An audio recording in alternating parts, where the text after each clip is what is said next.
and gentlemen, as the first government, we are not opposed to combating the problem of inequality.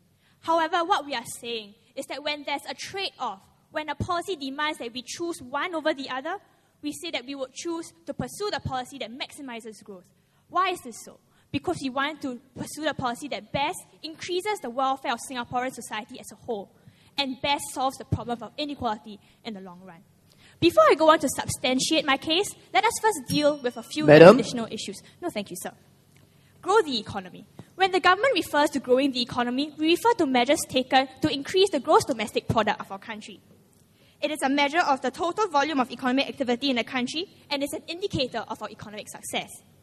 Income inequality is a ratio of the difference between the incomes of the most and least well-off in society. Common mathematical metrics include, to measure this, thank you, sir, include the Gini coefficient and the Hoover index. Making most of the opportunity. This is the point where the government will produce its policy. But before I begin, let me make two clarifications. First, most government policies that are designed to encourage growth do not, in fact, lead to income inequality. However, the motion calls for us to answer the question that should there be a trade-off, which should we choose? Second, income inequality is not a desired goal of the Singapore government. In fact, there are many measures aimed to mitigate this problem. For example, the Workforce Income Supplement Scheme, where payouts are given to employees earning less than 1,500 Sing dollars a month. We say that we believe in mitigating the pain of inequality, yet at the same time, we believe that the solution does not lie in making everyone poorer. So, what does the Singapore government want? The motion does not call for us to put forward a specific plan for action to demonstrate how to prioritize growth over equality at all times. Rather, we are here to defend a specific policy position, that we would not let concerns over income inequality stop us from pursuing growth. What is our policy position? It is a prioritization of goals. No, thank you, sir. In policy making, it is not unusual for the government to prioritize different macroeconomic goals over others. For example, putting growth over decreasing inflation. So what under circumstances would the controversy in the motion be relevant? Two scenarios. Firstly, the policy scenario, and secondly, the budget allocation scenario. In the policy scenario, when a particular government policy encouraging growth is predicted to cause an increase in income inequality. An example of this would be the PIC, or the Productivity and Innovation Credit, which arguably brings benefits, disproportionate benefits to companies that are larger and who already have, no thank you, sir, who are more well off. Would we as government still pursue this policy? We say we would. Secondly, in the budget allocation scenario, in the allocation of scarce budgetary resources, whether the government should elect to spend more money to increase growth or should we spend more money in redistributing wealth. And this was exactly the case in the recent budget debates, where members of the public clamoured for provision of direct cash handouts over spending on productivity. However, we say that as first government, we would choose to advance the policy that promotes growth. No, thank you, sir. I, as the first speaker, will talk about why our policy is just and why our policy is necessary. And my second speaker, Rio, will talk about why it actually alleviates the plight of the poor. Why it's just. To understand why it's just, we need to understand what, just a moment, sir, first examine what the Singapore government's core duty is. But before that, yes.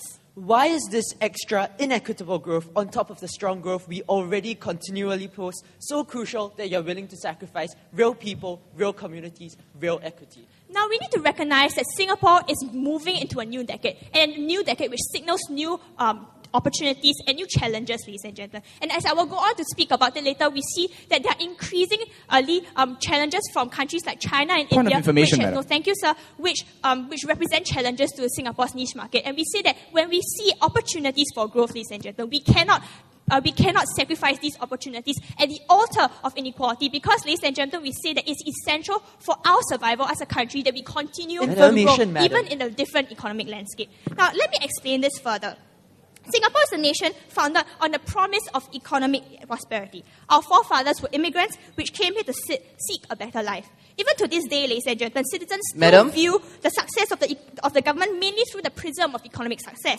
Take the GDP bonus, for example, which comprises close to 25% of all civil servants' annual salaries. This, ladies and gentlemen, is directly pegged to Singapore's GDP. This shows that as Singaporeans, we understand that one of the highest duties of the state is to be a guarantor of our economic prosperity.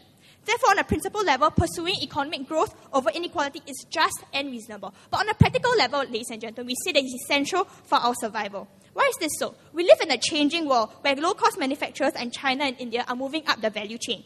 These countries have a large labour pool and have the capacity to match high technology with cheap labour. We need to recognise that Singapore is a small nation and we are susceptible to the trends in the global economy. Therefore, it is the government's burden to identify necessary structural changes that have to be made to ensure that our economy stays relevant and viable. This is why, ladies and gentlemen, that these structural changes need to be embarked on, even though, ladies and gentlemen, we need to pay the price of inequality in the short run. Therefore, at the end of the day, ladies and gentlemen, because our case is just and our case best ensures the survival of Singapore, we are very proud to propose. We, the poor, are insulted. They say that we can just go ahead and leave the poor behind in the dust. Ladies and gentlemen, can we afford this? We say no.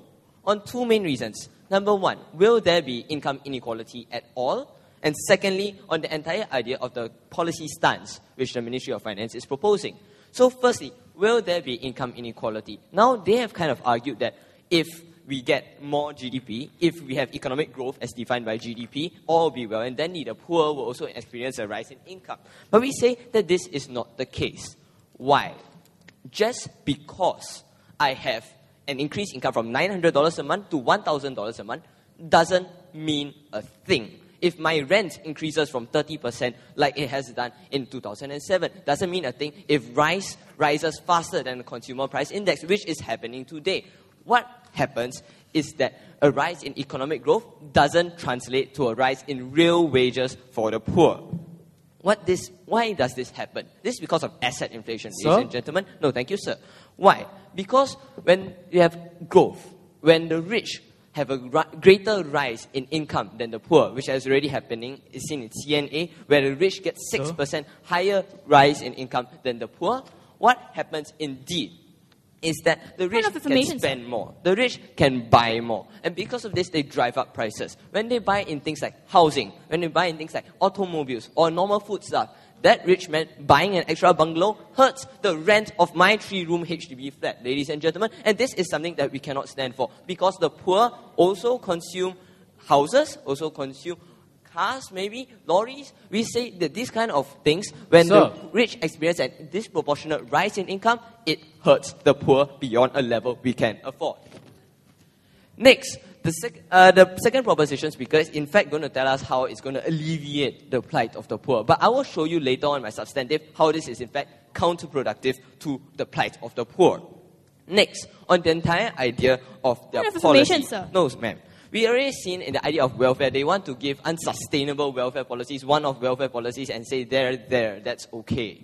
We say that this should not happen. As seen in the budget 2010, section A6, section B2, we see there are already standing policies which encourage a growth of sustainable income growth.